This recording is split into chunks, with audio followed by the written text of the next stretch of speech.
Yes, we are in a relationship. Me and Raihan, we are. তো আপনাদের রিলেশনটা কোন ধরনের, মানে কোন ক্যাটাগরি? টাইম পাস এনজয়ের জন্য নাকি মাল্লু খাওয়ার জন্য? কোন ধরনের রিলেশন আপনাদেরটা? নাকি জৈহিক চাহিদার রিলেশন? মিস চকলেটের এক্স বয়ফ্রেন্ড এখন লায়লার পকেটে। মিস চকলেটকে কাঁপিয়ে এখন লায়লাকে কাঁপাতে এসেছে রায়হান। হে গাইস, আসসালামু আলাইকুম, দিস ইজ সাইকো রোস্টার। আজারে সব বকবক বাদ দিয়ে ভিডিওটা শুরু করা যাক। মিস চকলেটকে তো তোমরা সবাই চেনো। মিস চকলেট ডাবল টাইমিং করতে যায় তার বয়ফ্রেন্ডের কাছে খাইছিল কট। মিস চকলেটের 2 নাম্বারই দেখে তার বয়ফ্রেন্ড সহ্য করতে না পেরে হয়ে গেছে কাবির সিং।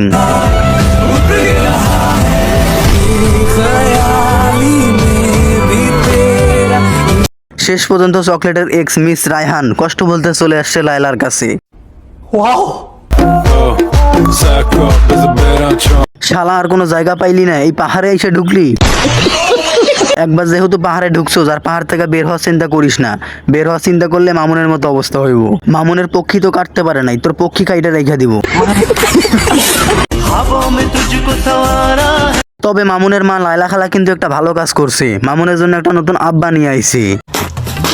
আমার মনে হইতাছে নতুন এই আব্বারে পায় মামুন অনেক খুশি হইব। পেন্সিল মামুনের নতুন আব্বার পেট এত সুন্দর স্লিম, কিন্তু পেন্সিল মামুনের মায়ের পেটের এই অবস্থা কেন? মনে হইতাছে আলুর বস্তা।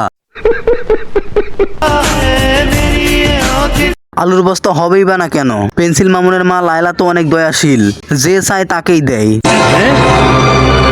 মানে ইনজেকশন যেই দিতে চায় তার কাছেই নেয়। এর জন্য তো পেট ফুলে ঢোল হয়ে গেছে। আবার দেখলাম লায়লা রায়হানের মাঝখানে সুমাইয়া রিমুর বয়ফ্রেন্ডও আছে। এই হালার জন্য সুমাইয়া রিমুর সংসার টেকে নাই, লায়লারটাও টিকবো না। আমি 100% গ্যারান্টি দিয়ে কইলাম। আমার পাশে বসে আছে আমার বয়ফ্রেন্ড, তোরা ওর এক্স কে নিয়ে গল্প করতেছিস, মানে এটা how is it possible?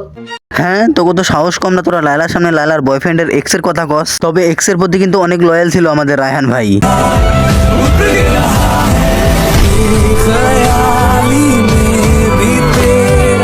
Kabir Singh light from Gulistan.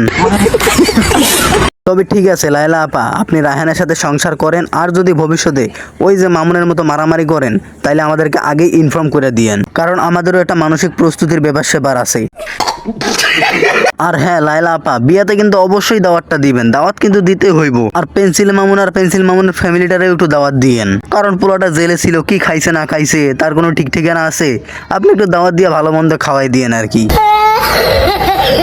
So guys, আজকের ভিডিওটা এই পর্যন্ত। ওই যদি ভিডিওটা ভালো লাগে তাহলে অবশ্যই চ্যানেলটা সাবস্ক্রাইব করবে, লাইক কমেন্ট আর শেয়ার করতে ভুলবে না। আজকের মতো আল্লাহ হাফেজ।